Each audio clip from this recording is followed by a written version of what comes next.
Hello everyone, private টিউটরে তোমাদের সকলকে স্বাগত জানাই। আজ আমি মডেল অ্যাক্টিভিটি টাস্ক অষ্টম শ্রেণী গণিত তোমাদের আমি সলভ করে দেখাবো।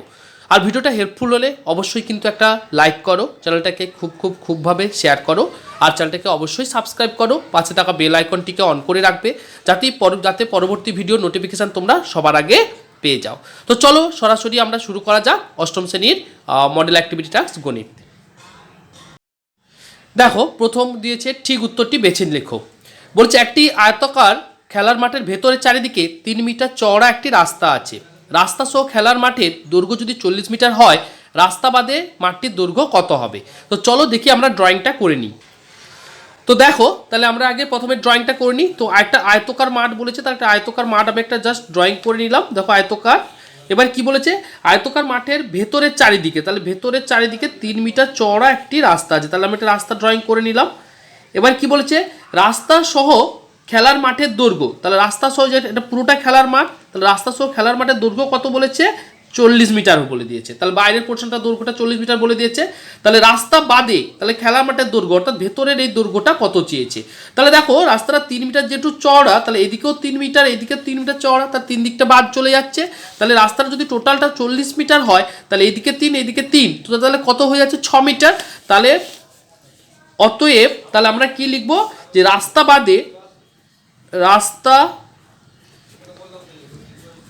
বাদে মাঠের দৈর্ঘ্য সমান কত হবে? তাহলে 40 মাইনাস 3 প্লাস 3, তাহলে 40 মাইনাস 6, তাহলে কত হচ্ছে তোমার? 34 মিটার। ঠিক আছে, মিটার। তাহলে দেখো এখানে অপশান আমরা চলে যাই, কোন অপশানটা হচ্ছে দেখো তোমাদের এখানে দেখো প্রথম অপশানটা রয়েছে দেখো 34, তাহলে অপশান বি হচ্ছে অ্যান্সার। এবার বলছে দেখো একটি কার্ডের দৈর্ঘ্য x মিটার, প্রস্থ হচ্ছে x - 5 মিটার, মানে বুঝতে পারছো দৈর্ঘ্য প্রস্থ যদি আলাদা হয় তাহলে কি এটা হচ্ছে আয়তকার। তো আয়তকার যদি হয় তার ক্ষেত্রফল কত হবে? অর্থাৎ আয়তক্ষেত্রের ক্ষেত্রফলের সূত্র কি? দৈর্ঘ্য গুণিত প্রস্থ। দেখো আমরা করছি, সলভ করে নিচ্ছি। দেখো আমরা সলভ করছি। তাহলে কি বলেছে? তাহলে তাহলে কার্ডের ক্ষেত্রফল হবে সমান, তাহলে কি হবে? দৈর্ঘ্য গুণিত প্রস্থ, তাহলে x ইন্টু x মাইনাস 5, তাহলে x ইন্টু x মাইনাস 5, যেটাকে আমরা সংক্ষেপে লিখতে পারি x ইন্টু x মাইনাস 5। আর ক্ষেত্রফলের একক অবশ্যই লিখতে হবে তোমাকে কি? বর্গ মিটার। ঠিক আছে, চলো অ্যান্সার দেখো, অ্যান্সার কি আছে দেখা যাক। দেখো এখানে রয়েছে, দেখো সি এর অ্যান্সারটা দেখো x ইন্টু x মাইনাস 5 বর্গ মিটার, তাহলে এটা হচ্ছে তোমাদের অ্যান্সার। ঠিক আছে, তাহলে বুঝতে পেরে গেলে অ্যান্সারটা। এবার চলো গতে কি বলেছে দেখো, যে x⁴ minus 4x³ plus 6x² এবং x² বীজগাণিতিক সংখ্যামালার দুটির গুণফলের x⁵ এর সহগ হলো। তাহলে কি করতে বলেছে? এই দুটো সংখ্যামালাকে কি করতে বলেছে? বীজগাণিতিক সংখ্যামালার দুটির গুণফল, তাহলে এই দুটোকে আগে গুণ করতে বলেছে। তাহলে আমরা গুণ করে ফেলি, চলো গুণ করে ফেলি আমরা। দেখো আমরা তুলে নিচ্ছি x² x⁴ minus 4x³ plus 6x²। ঠিক আছে, তাহলে প্রোডাক্ট করো, তারপর x⁴ 4 আর 2 6 মাইনাস 4x⁵ প্লাস 6x⁴। তাহলে আমাকে কি বলেছে? x⁵ এর সহগ, তাহলে x⁵ তাহলে এর সহগ কি আছে? 4 বললে হবে না, চিহ্ন সমেত বলতে হবে। তাহলে অতএব x⁵ এর সহগ হবে সমান -4। এটাই হচ্ছে তোমাদের অ্যান্সার। দেখো এখানে অ্যান্সারটা কি আছে দেখো, এই দেখো +4 রয়েছে -4 রয়েছে, তাহলে বুঝতে পেরেছো দুটো আছে। তাহলে তোমাদের কোনটাকে অপশানে ক্লিক করতে হবে? -4, চিহ্ন সমেত কিন্তু বলতে হবে। তো চলে আসছি দেখো 2 নম্বর কোশ্চেনে, যে a² + 2ab + b² সংখ্যামালাটিকে পূর্ণ বর্গাকারে প্রকাশ করে a + b² পাই। এটা সত্য, কারণ আমরা জানি a + b² এর সূত্র হচ্ছে a² + 2ab + b², তাই আমি দেখো সত্য লিখেছি। 2 নম্বরে দেখো বর্গক্ষেত্রের কর্ণদ্বয় পরস্পরকে সমকোণে সমদ্বিখণ্ডিত করে, তাহলে এটাও কিন্তু সত্য, বিবৃতিটি সত্য। এবার দেখো গ সামান্তরিক একটি ট্রাপিজিয়াম। দেখো এখানে সামান্তরিক যেটা বলেছে আমি একটা ড্রয়িং করে তোমাদের লিখেছি, দেখো সামান্তরিক দেখতে পাচ্ছ। সামান্তরিক সামান্তরিক কাকে বলে? যাদের বিপরীত বাহুগুলো পরস্পর সমান ও সমান্তরাল হয়। ট্রাপিজিয়াম কি না? যাদের এক জোড়া বিপরীত বাহু সমান্তরাল হয়। তাহলে আমরা কিন্তু সামান্তরিককে আমরা কি বলতে পারি? একটি ট্রাপিজিয়াম বলতে পারি। অর্থাৎ বিবৃতিটি আমরা সত্য লিখবো। তাহলে বিবৃতিটাকে আমরা কি লিখবো? সত্য লিখবো আমরা। ঠিক আছে, এবার চলো 3 নম্বরে চলে যাই। দেখো 3 নম্বর কি দিয়েছে, দেখো x plus 1/x equals to 5 হলে কি দেখাতে বলেছে? মান নির্ণয় করতে বলেছে। এক্স স্কোয়ার প্লাস 1/x স্কোয়ারের মান নির্ণয় করতে বলেছে। তাহলে দেখো আমি যেটা দিয়েছি আমি এটা তুলে নিচ্ছি। দেখো 3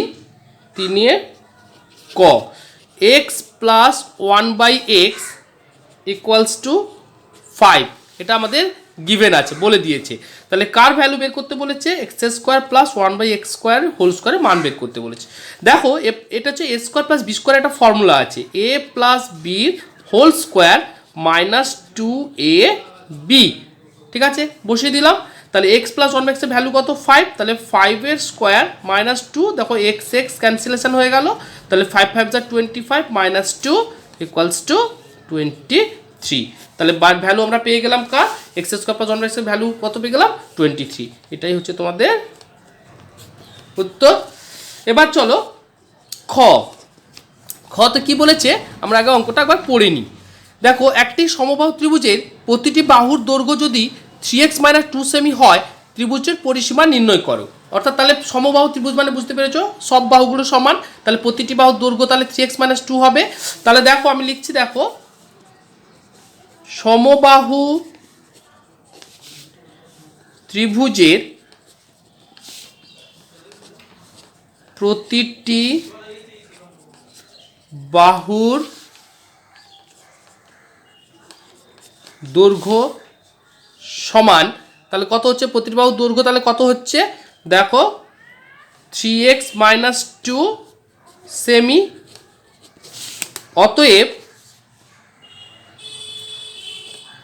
ত্রিভুজটির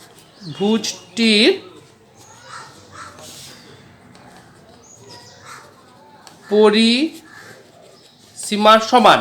ত্রিভুজটির পরিসীমা সমান। তাহলে তিনটে যেহেতু বাহু 3 × 3x - 2, তাহলে তাহলে গুণ করে দাও 9x - 6 সেমি।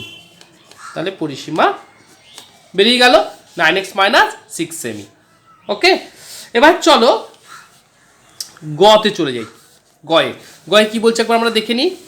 দেখো কি বলেছে, যোগফল নির্ণয় করতে বলেছে। তাহলে যোগ কি কি দিয়েছে দেখো, 6a square plus 2 minus 3a square plus 3a। তাহলে দেখো আমি যোগ করছি 6a square plus 2 bracket plus, তোমরা অবশ্যই ব্র্যাকেটটা দিয়ে করবে যাতে তোমাদের ভুল না হয়।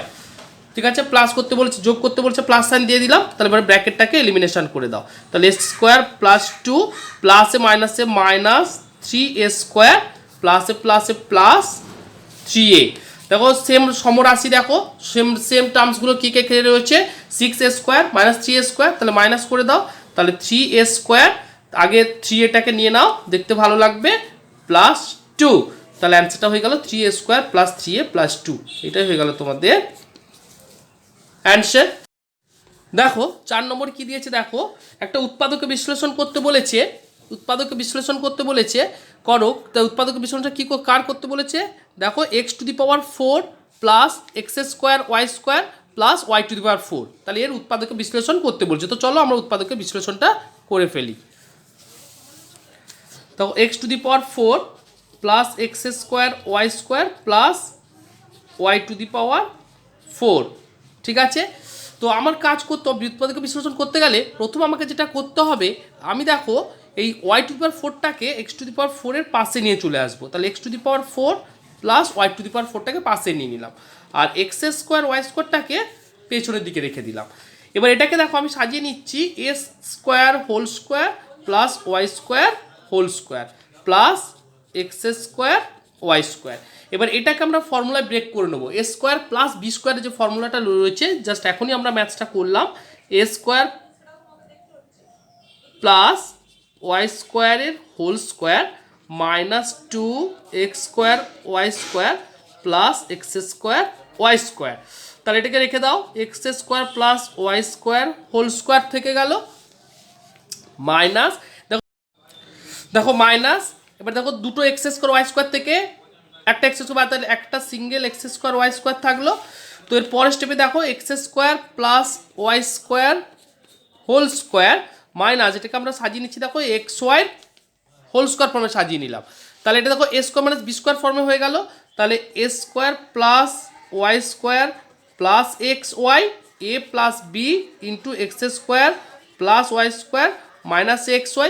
তোমরা এইভাবে এটাকে রেখে দাও, এটাই হচ্ছে তোমাদের অ্যান্সার হয়ে গেল। ঠিক আছে, তাহলে দেখো আমি এটা সলভ করে দিলাম। এবার থাকলো বাকি 4 নম্বর খ, 4 সেমি দৈর্ঘ্যের বাহু বিশিষ্ট একটা বর্গক্ষেত্র অঙ্কন করো। চলো দেখি বর্গক্ষেত্র তোমাদের অঙ্কন করে আমি দেখাচ্ছি।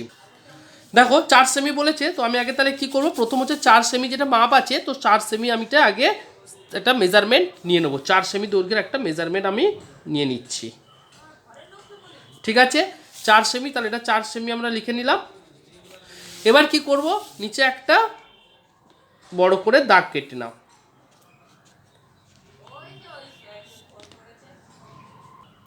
দেখো আমরা একটা বড় করে দাগ কেটে নিলাম।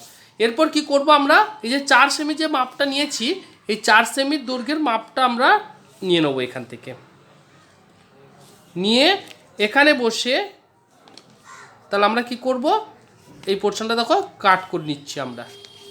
ঠিক আছে, এবার আমাদের কাজ হবে এই যে দুটো পয়েন্ট আছে, এই পয়েন্ট আর এই পয়েন্টে আমি কি করব, দুটো 90 ডিগ্রি ড্রয়িং করে নেব। কেন না, আমরা তুমি জানো নিশ্চয়ই যে বর্গক্ষেত্রের প্রতিটি কোণ 90 ডিগ্রি হয়। তাহলে আমরা এখানে 90 ডিগ্রি অঙ্কন করে নেব।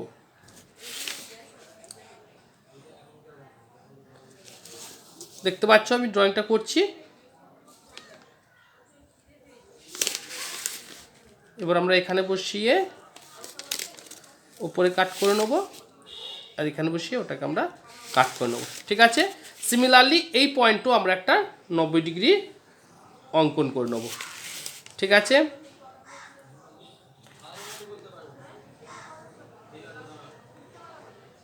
দেখো আমি 90 ডিগ্রি অঙ্কন করে নিচ্ছি, এই পয়েন্টও একটা 90 ডিগ্রি অঙ্কন করে নিই আমরা।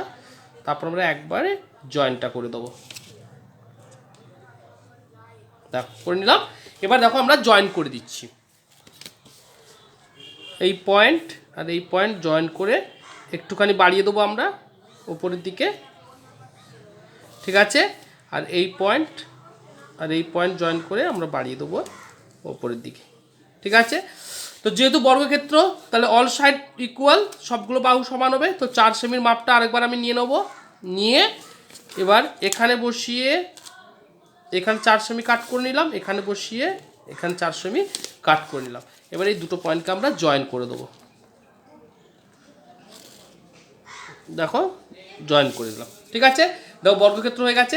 এবার আমরা একটা নাম দিয়ে দেবো, ধরো এ বি সি ডি নাম হবে। তো এটাও 4 সেমি, অল সাইড 4 সেমি, এটাও 4 সেমি, এটাও 4 সেন্টিমিটার, এটাও 4 সেন্টিমিটার লিখে দাও। ঠিক আছে, তাহলে তো অতএব এ বি সি ডি হলো একটি বর্গক্ষেত্র। ঠিক আছে, নিচে তোমরা লিখে দেবে ABCD হলো একটি বর্গক্ষেত্র। তো দেখো তোমাদের পুরো আমি অষ্টম শ্রেণী মডেল অ্যাক্টিভিটি পুরোটাই সলভ করে দিলাম, ম্যাথমেটিক্স সলভ করে দিলাম।